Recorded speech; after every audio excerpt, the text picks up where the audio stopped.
Hi, so trademark is a part, or you can say a name or a symbol that is used by the company. Trademark को we can file under two parts. One is word mark and one is device. Device mark की अगर हम बात करते हैं तो वो लोगो होता है.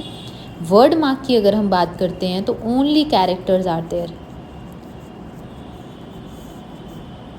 So these are the two categories mainly under which a trademark is file. अगर आपको कैरेक्टर्स यूज़ करने हैं आप वर्ड मार्क कराइए, अगर आपको लोगो यूज़ करना है तो आप डिवाइस कराइए. So this is a part of trademark. So it is a kind of IPR, that is intellectual property right.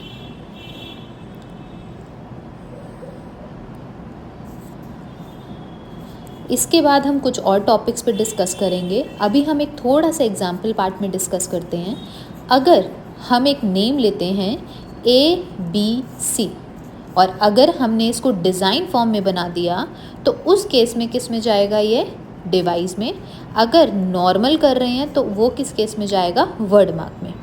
तो इसके अंदर हमें दो चीज़ें देखनी हैं. तो पहली चीज़ इट इज़ सिमिलर, तो अगर आप किसी का नाम लोगे तो वो नहीं मिलेगा. Second is class. So class specify करती है the category of the business. For example आप शूज़ में डील कर रहे हो तो अलग कैटेगरी है, क्लोथिंग में कर रहे हो तो आप अदर कैटेगरी है. तो अगर किसी में भी सिमिलर नहीं है then you are eligible to file for the trademark. आपके पास फुल राइट आ गया कि आप ट्रेडमार्क को फाइल करो. आगे हम बात करते हैं प्रोसेस क्या होता है फाइलिंग ऑफ ट्रेडमार्क का. तो आपको ना एक अटॉर्नी चाहिए होता है ट्रेडमार्क को फाइल करते हुए. अटॉर्नी का मतलब ये होता है कोर्ट में केस एडवोकेट लड़ेगा. अटॉर्नी कौन है, जो आपका ट्रेडमार्क का केस फाइल करेगा. तो आपने उसके थ्रू फाइलिंग करानी है. देन आपने डॉक्यूमेंट्स उनको प्रोवाइड करने हैं.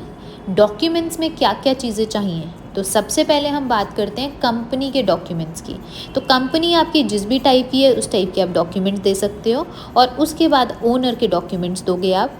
Then is the category of your business कि आप किस में डील कर रहे हो. फॉर एग्जांपल शूज़ में, क्लोथिंग में, और देन लोगो है या नेम है, तो वो चीज़ें भी आपको प्रोवाइड करनी है. अगर हम इसके आगे बात करते हैं, देखो trademark is a important process आपको अपना ब्रांड को बचाने के लिए. आपने जब इसको फाइल किया तो उसका एक फॉर्म जाता है जिसका नाम होता है TMA. कोई भी सरकारी काम फ़ीस के बिना तो नहीं होता, तो इसकी भी फ़ीस जाएगी 4500 एंड 9000. 4500 फ़ीस जो जाती है that is for individuals, that is for small enterprises and that is for startups. But उसके अलावा कोई भी केस है, if you are an NGO, आप प्राइवेट कंपनी हो जिनके पास स्टार्टअप रजिस्ट्रेशन नहीं है या MSME रजिस्ट्रेशन नहीं है, तो आप पर फीस 9000 एप्लीकेबल होगी. देन उसके बाद अगर हम बात करते हैं कुछ भी डॉक्यूमेंटेशन प्रोसेस की, तो आप ये समझिए कि प्रोफेशनल काम कर रहा है तो प्रोफेशनल फ़ीस चार्ज करेगा ही करेगा.